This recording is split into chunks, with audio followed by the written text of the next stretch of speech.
as to the further detention of the convict. 3. That this court, selling terms of Section 255(2) in brackets of the Criminal Procedure Code, issue a report within 7 clear days to be forwarded to the Justice Minister and Registrar of the High Court. 4. That a copy of the judgment be sent to the Attorney General and Minister of Justice forthwith by the Master and Registrar of the High Court. There shall be no further order. The sentence concludes. Ibrahima Jatta, GRTS.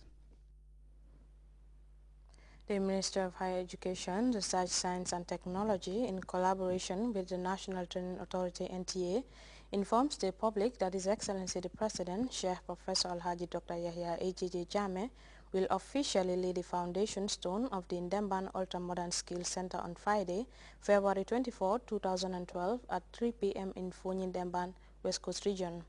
A media release from the said ministry invites cabinet ministers, National Assembly members, members of the Diplomatic and Consular Corps, service chiefs, senior government officials, stakeholders, alcalos, APRC party militants and well-wishers to the occasion. The 8 foreign nationals convicted in the 2-ton cocaine trial at the lower court today appeared before Justice Idris Ambai at the High Court Annex at the Banjul Magistrates Court for the continuation of hearings in the ongoing appeal against their conviction by the lower court. When the case was mentioned this morning, the counsel for the 1st, 2nd and 5th appellants, lawyer Lamin Kamara, who also held brief for Nguimbub Chane, counsel for the remaining appellants, informed the court that the initial version of the 395-page records of the trial are ready. According to counsel for the appellants, the only task that is to be accomplished is the vetting, binding and final certification of records at the High Court. Lawyer Kamara then asked for more time to complete the said process before the recommencement of the appeal hearings, which have since been rescheduled to the 13th of March 2012. The National Environment Agency recently invited stakeholders in the plastic production sector to a meeting at its head office. The forum is convened to lay down strategies to curb the proliferation of plastic waste in the country. Plastic waste has become a major concern because of its adverse health and environmental implications. Dei Buso has the details in this report. It is one of the most widely used materials in the Gambia, but its adverse effects on the environment has become an equally worrying, particularly to environmentalists. Plastic waste is among few products that hardly decompose, providing a serious threat to the environment. It is for these reasons that the National Environment Agency convened a meeting with stakeholders in the manufacture and importation of plastic-related materials to discuss means to curb the widespread of plastic waste. The best way to sensitize people about the impacts of plastic in the environment, have TV programs, have radio programs, in newspapers, so that they know that what they're doing is harmful to all of us, and that's one way forward. And the other way forward is for the manufacturers to reduce the quantity of plastic manufactured in the country. SAR acknowledges the fact that some countries in Africa have already abandoned the use of plastic. At the meeting, suggestions came from various quarters, with many in favor of putting in place mechanisms to help recycle plastic waste. This recycling is a way forward if the price is good for the material you bring to recycle. And it's too low now, it's not attractive. Make it high, and it's going to attract people to come. Right now, for example, metal, scrap metal is so expensive that you don't find it anywhere because the price is high. That's the way forward. The forum brought participants from various quarters, including National Assembly members. The Gambia has strict anti-littering bills that makes dumping illegal. Mohamed Jalum Jabang, Senior Program Officer, Environment Quality NEA, dilated on some of the implications of the plastic waste. Jabang advised people to desist from burning plastic waste due to its adverse effects on the health of humans. But when there is fire, fire at the dump site, people there, live in a living hell, because they are exposed to high volumes of and concentrations of, highly toxic, fumes, which can cause cancer. And who knows? There is no study though conducted to ascertain how much, the degree of, exposure of these people to this, type of, fumes. But definitely, when you burn plastic, you are expected to have, fumes that are very dangerous to the health of people. Musa Jame, who sells water pack in plastic bags, spoke of the importance of the forum, which he says will help reach at best practice solutions in the management of plastic waste. We have to sensitize Gambians. We have to make sure that There is incentives to collect plastic.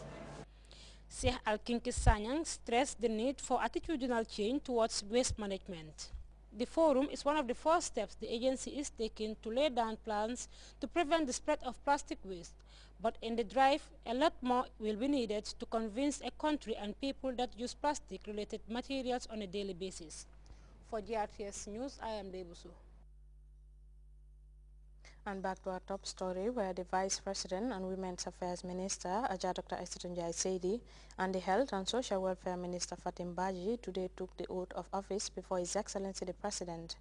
Aissatou Bajan Sar was at the State House ceremony, and she reports the President used the occasion to send out a very important message.